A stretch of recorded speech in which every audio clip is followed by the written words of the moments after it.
बेटे बच्चों आज भाई हम पढ़ेंगे पार्ट 2, ध्यान देना।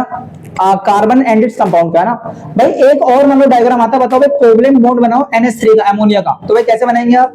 भाई नाइट्रोजन के पास होता है 2 K सेल में और L सेल में कितने इलेक्ट्रॉन होंगे? 5। मतलब इसे भाई 3 इलेक्ट्रॉन और चाहिए, फिर ये क्या कर लेगा भाई साहब? एक स्टेबल एलिमेंट बन जाएगा, है ना, नोबल गैस बन जाएगा ये। और हाइड्रोजन में बेटे कितने होते हैं? K में 1, इसे एक और चाहिए, फिर ये क्या कर लेगा सर? अपना K सेल पूरा भर लेगा। तो कैसे बनाएंगे ध्यान देंगे आप, सुनो। N के पास बाहर कितने इलेक्ट्रॉन है भाई साहब? 5। तो 1 2 3 4 5। हाइड्रोजन के पास कितने होते हैं? देखो 1 1 1। हाइड्रोजन करना कितना भाई? 1 इलेक्ट्रॉन इसको नीड है, इसको कितनी की नीड है? 3 की नीड है। तो भाई इसे 1 पूरा करवा दो। देखो इसका होगा 2, इसका भी हो गया 2 और इसका भी कितना होगा? 2। इसने नाइट्रोजन से 1 1 इलेक्ट्रॉन क्या ले लिया? शेयर। और नाइट्रोजन के पास 5 है, तो ये एक बार भाई इस हाइड्रोजन से लेगा, एक बार इससे लेगा और एक बार इससे लेगा, और पूरा भाई साहब इसका भी ऑक्टेट क्या हो जाएगा? कंप्लीट। इन शॉर्ट NH3 का भाई पूरा हमारे पास क्या बन गया? कोवलेंट स्ट्रक्चर बन गया। भाई बोलते हैं सल्फर के 8 मॉलिक्यूल है भाई, इनका एक रिंग स्ट्रक्चर बनाओ और एक बनाओ क्राउन स्ट्रक्चर। कैसे बनाएंगे ध्यान दो भाई।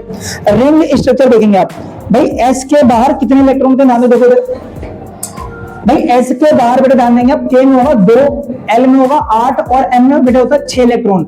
मींस इसके बाहर होगा बेटा 6 इलेक्ट्रॉन, मतलब इसे भाई 2 इलेक्ट्रॉन की नीड है। आइए देखते हैं। 2 भाई S में पहले बेटा को क्या करना है? 1 2 3 4 5 और ये रहा 6। ऐसे 1 2 3 4 5, ये रहा 6।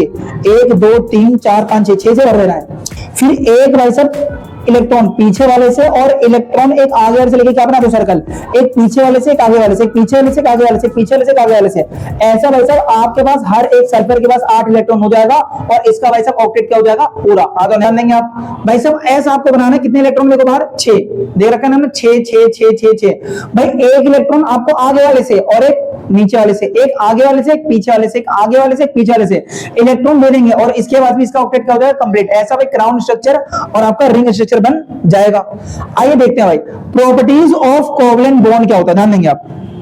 भाई आयनिक कंपाउंड क्या था? उसके पास हाई मेल्टिंग और बॉइलिंग पॉइंट था। इसके पास में क्योंकि लेस फोर्स ऑफ अट्रैक्शन होता है, इसलिए इसके पास मेल्टिंग पॉइंट और बॉइलिंग पॉइंट क्या हो जाएगा? कम।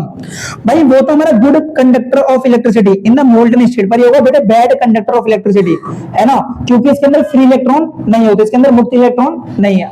और फ्लेक्सिबल होगा, याद रखना भाई। अब पढ़ेंगे next topic, allotropes of the carbon. ये क्या होता है ध्यान देंगे आप, सुनिए। Allotropes of the carbon. Allotrope क्या होता है समझते हैं। कार्बन का एलिमेंट जब पाया जाता है अलग अलग फॉर्म में, दूसरे और फॉर्म में पाया जाएगा, जिसकी फिजिकल प्रॉपर्टीज भी क्या रहेंगी उससे अलग रहेंगी, ऐसे कार्बन को बेटे बोलते हैं एलोट्रॉप। मतलब कार्बन एक ही है, जब उसके जैसा एक और फॉर्म आ जाए, मींस एक और डिफरेंट फॉर्म आ जाए, डिफरेंट फिजिकल प्रॉपर्टीज ऊपर रहेगा उसके अंदर क्या? कार्बन। तो ऐसे डिफरेंट फॉर्म और डिफरेंट फिजिकल प्रॉपर्टी वाले कार्बन एलिमेंट का नाम क्या होता है? एलोट्रॉप। भाई 3 प्रकार के एलोट्रॉप आ जाते हैं, एक का नाम है ग्रेफाइट, एक का नाम बेटे डायमंड और एक का नाम होता है बकमिस्टर फुलरेंस। भाई सबसे पहले देखेंगे ग्रेफाइट, ध्यान देंगे आप। इसके अंदर 3 कार्बन का एटम होता है और इसकी डायमेंशन कैसी होती है? 2D। इसका शेप कैसा होगा? हेक्सागोनल शेप होगा इसके पास। ये बहुत ज्यादा चिकना होता है और फिसलन होती है इसके ऊपर, मेनली इलेक्ट्रिसिटी का गुड कंडक्टर होगा। भाई यूज होता है पेंसिल के अंदर भी। आ दो नेक्स्ट डायमंड के बारे में देखते हैं। 4 कार्बन एटम है, 3D डायमेंशन होता है, प्योर फॉर्म है कार्बन का, कौन? डायमंड। ग्लास कटिंग के लिए यूज होता है, मेटल कटिंग के लिए भी यूज होता है, कौन? डायमंड। और इलेक्ट्रिसिटी का बैड कंडक्टर होता है, please try to know. Buckminster फुलरेंस क्या है? जब भाई कार्बन के 60 एटम, एक ऐसा इलेक्ट्रॉन जिसके अंदर कार्बन के 60 एटम फुटबॉल जैसी शेप रखते हैं, उस कार्बन एलोट्रॉप का नाम क्या है? उस कार्बन एलोट्रॉप का बेटे नाम है बकमिस्टर फुलरेंस। और यहाँ पे बेटे पार्ट 2 भी क्या होता है? कंप्लीट। पार्ट 3 में जल्द से जल्द मिलेंगे। ओके, धन्यवाद।